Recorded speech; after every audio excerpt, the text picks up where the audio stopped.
നമ്മൾ ഉണ്ടാക്കുന്നത് റെസ്റ്റോറൻറ്റ് സ്റ്റൈലിലുള്ള ഒരു അടിപൊളി ഫിഷ് കറിയാണ്. നല്ല തിക്കായിട്ടുള്ളൊരു ഫിഷ് കറിയാണ്. ശരിക്കും നമ്മൾ വീട്ടിൽ സാധാരണ എപ്പോഴും ചെയ്യാവുന്ന രീതിയിലുള്ള ഒരു ഇൻഗ്രീഡിയൻസ് ഒക്കെ തന്നെ ഇതിൽ വരുന്നുള്ളൂ. ഇതിന് വേണ്ടിയിട്ട് ഞാൻ ദശക്കട്ടിയുള്ള മീനാണ് എടുത്തിട്ടുള്ളത്. അതൊന്ന് മാരിനേറ്റ് ചെയ്യണം. 1 ടീസ്പൂൺ മുളക് പൊടി, 1/4 ടീസ്പൂൺ മഞ്ഞൾപ്പൊടി, ഉപ്പ്. ഇത് പുളി വെള്ളത്തിലാണ് കേട്ടോ, ഞാൻ പുളി കലക്കിയ വെള്ളത്തിലാണ് ഞാൻ ക്രീമാക്കി എടുക്കുന്നത്. നിർബന്ധമൊന്നുമില്ല, പച്ചവെള്ളം എടുത്താൽ മതി. പക്ഷേ പുളിവെള്ളത്തിലാകുമ്പോൾ മീൻ പെട്ടെന്ന് ഉടഞ്ഞു പോവില്ല. അതിന് വേണ്ടിയിട്ടാണ്. ഏത് മീനായാലും കുഴപ്പമില്ല, ഇഷ്ടമുള്ള മീൻ എടുക്കാം. ഞാനിപ്പോൾ ആവോലിയാണ് എടുത്തിട്ടുള്ളത്, ഏതായാലും കുഴപ്പമില്ല. മുളക് പൊടിയൊക്കെ ഞാനിപ്പോൾ കാശ്മീരി മുളക് പൊടിയാണ് എടുത്തത്. നിർബന്ധമൊന്നുമില്ല, സാധാ മുളക് പൊടി എടുത്താൽ മതി. കാരണം മുളക് പൊടി കാശ്മീരി ആകുമ്പോൾ ഒന്ന് കളറ് കിട്ടാൻ വേണ്ടിയിട്ട് ചെയ്തു എന്നേ ഉള്ളൂ. കാശ്മീരി ഉണ്ടെങ്കിൽ അത് തന്നെ എടുക്കുക. നന്നായിട്ട് മാരിനേറ്റ് ചെയ്യുക. എന്നിട്ടൊന്ന് ഫ്രൈ ചെയ്തെടുക്കണം. ഫ്രൈ ചെയ്യുമ്പോൾ അങ്ങനെ ഒരുപാട് മൊരിഞ്ഞൊന്നും വരണം എന്നില്ല. നമ്മൾ ഫിഷ് കറിയിലിടുമ്പോൾ ഉടഞ്ഞു പോവാതിരിക്കാൻ വേണ്ടിയിട്ട് ജസ്റ്റ് ഒന്ന് ഫ്രൈ ചെയ്യണമെന്ന് മാത്രം. സാധാരണ മീൻ എങ്ങനെ ഫ്രൈ ചെയ്യും അതുപോലെ തന്നെ തിരിച്ചും മറിച്ചുവിട്ടിട്ട് എണ്ണ കുറച്ചിട്ട് ഒന്ന് ഫ്രൈ ചെയ്തെടുക്കുക. അതവിടെ ആവട്ടെ. ആ സമയം കൊണ്ട് നമുക്ക് ഗ്രേവി ഉണ്ടാക്കാം. അപ്പോൾ കറി ഉണ്ടാക്കാനുള്ള പാത്രം അടുപ്പത്ത് വെച്ചു. അതിലേക്ക് 3 ഉണക്കമുളക് ഇട്ട് കൊടുത്തിട്ടുണ്ട്. ഉണക്കമുളക് എത്ര എണ്ണം വേണം എന്നുള്ളത് ഓരോരുത്തരുടെ ഇഷ്ടത്തിനനുസരിച്ച് എടുക്കാം, എരിവിനനുസരിച്ച്.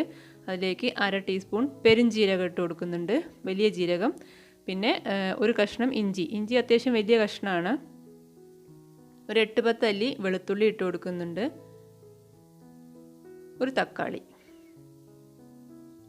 ഇനി ഇതെല്ലാം കൂടി എണ്ണയൊന്നും ഒഴിച്ചിട്ടില്ല കേട്ടോ. എണ്ണയൊന്നും ഒഴിക്കാതെ തന്നെ ഇതിലിട്ടൊന്ന് ചൂടാക്കി എടുക്കുക. പ്രത്യേകം പറയാം, മുളകിൻ്റെ അളവ് ഓരോരുത്തരുടെ ഇഷ്ടത്തിനനുസരിച്ച് തീരുമാനിക്കുക, എരിവിനനുസരിച്ച്. കാശ്മീരി മുളക് ഉണ്ടെങ്കിൽ അതെടുക്കാം. അപ്പോൾ മുളക് പെട്ടെന്ന് തന്നെ ചൂടായി വന്നപ്പോൾ ഞാൻ അതൊന്ന് മിക്സിയുടെ ജാറിലേക്ക് മാറ്റുന്നുണ്ട്. ഇപ്പോൾ ഏകദേശം എല്ലാം ഒന്ന് ആയി തുടങ്ങിയിട്ടുണ്ട്. മുളക് കരിഞ്ഞു പോകുമെന്ന് വിചാരിച്ചിട്ട് ഞാനത് മിക്സിയുടെ ജാറിലേക്ക് മാറ്റിയതാണ്. കൂടുതൽ എരിവ് വേണമെന്നുണ്ടെങ്കിൽ കൂടുതൽ മുളക് എടുക്കുക കേട്ടോ. അപ്പോൾ അത് മിക്സിയുടെ ജാറിലേക്ക് മാറ്റി. ഇനി നമ്മൾ കുറച്ച് വെള്ളം ഒഴിച്ചിട്ടൊന്ന് അരച്ചെടുക്കുകയാണ്. വളരെ കുറച്ച് മാത്രം വെള്ളം ഒഴിച്ചിട്ട് അരച്ച് അവിടെ മാറ്റി വയ്ക്കുക. വീണ്ടും പാത്രം അടുപ്പത്ത് വെച്ചിട്ടുണ്ട്. വെളിച്ചെണ്ണ ഒഴിച്ചു. അതിലേക്ക് 2 സവാള തീരെ ചെറുതായിട്ട് ചോപ്പ് ചെയ്ത് ഇട്ട് കൊടുക്കുന്നുണ്ട്. അത് എന്നിട്ട് നമ്മൾ ചെറുതായിട്ടൊന്ന് കടിക്കത്തക്ക രീതിയിലൊന്നും വാടിയാൽ പോരാ. അത്യാവശ്യം നന്നായിട്ട് തന്നെ ബ്രൗൺ കളറായിട്ട് നന്നായി വാടി വരണം. ഞാൻ പാകത്തിനുള്ള ഉപ്പിട്ട് കൊടുത്തു. ഫിഷിൽ നമ്മൾ ഉപ്പിട്ടിട്ടുണ്ട്, പക്ഷേ ഈ ഗ്രേവിയിലേക്കുള്ള ഉപ്പ് ഈ സമയത്താണ് ഇട്ട് കൊടുക്കുക. സവാള കഴിയുന്ന അത്ര ചെറുതായിട്ട് ചോപ്പ് ചെയ്യുക. അത്യാവശ്യം ഏകദേശം ഒരു ബ്രൗൺ കളറൊക്കെ ആയി വന്നു തുടങ്ങിയിട്ടുണ്ട്. നന്നായിട്ട് മൊരിഞ്ഞു വരുമ്പോഴാണ് ശരിക്കും ഫിഷ് കറി ടേസ്റ്റ് ഉണ്ടാവുക. അതാ ഞാൻ അരച്ച് വെച്ച പേസ്റ്റ് അത് ഇതിലേക്ക് ഒഴിച്ചു കൊടുക്കുകയാണ്. നമ്മൾ നേരത്തെ മാറ്റി വെച്ചത് ഇതിലേക്ക് വേറെ എക്സ്ട്രാ ഒന്നും ചേർത്തിട്ടില്ല. വെള്ളം കുറച്ച് ഒഴിച്ചിട്ട് അങ്ങ് അരച്ചെടുത്തു, അത്രയേ ഉള്ളൂ. അരയ്ക്കണതൊന്നും ഞാൻ കാണിച്ചിട്ടില്ല, വീഡിയോ ലെങ്ത്ത് കൂടണ്ടെന്ന് വിചാരിച്ചിട്ട്.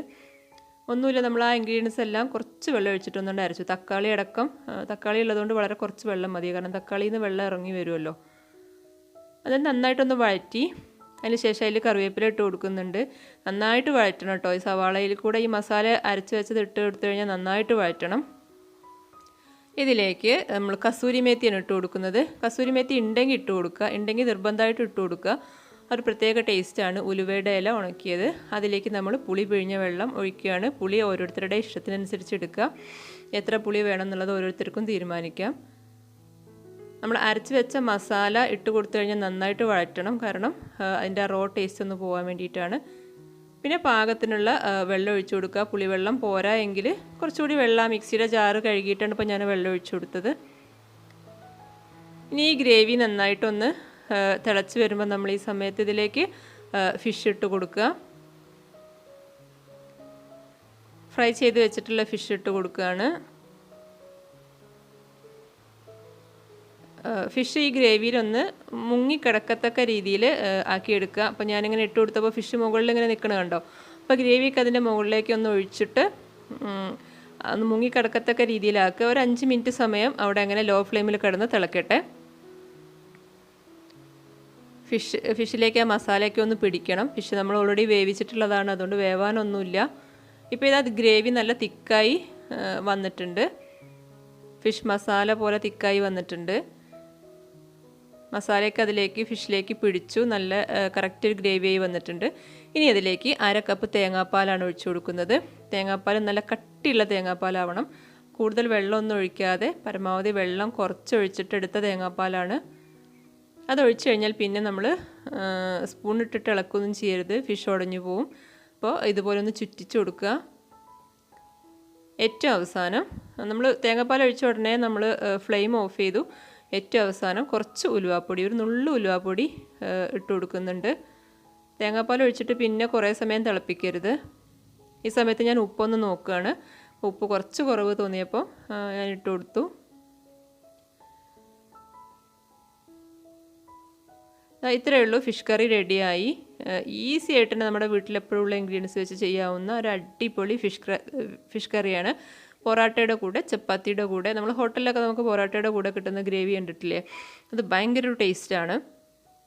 ഒന്നുമില്ല, ഇത്രയേ ഉള്ളൂ. നമ്മൾ ഈ മസാലകളെല്ലാം അരച്ച് ചേർക്കുന്നുള്ളൊരു വ്യത്യാസം മാത്രമേ ഉള്ളൂ. എല്ലാവരും തന്നെ ട്രൈ ചെയ്ത് നോക്കണം. ഡിഫറെൻ്റ് ആയിട്ടുള്ളൊരു ഫിഷ് കറിയാണ്. ട്രൈ ചെയ്ത് നോക്കുക. വീഡിയോ ഇഷ്ടമായി കഴിഞ്ഞാൽ ചാനലൊന്ന് സബ്സ്ക്രൈബ് ചെയ്യുക, ലൈക്ക് ചെയ്യുക, കമൻറ്റ് ചെയ്യുക. താങ്ക്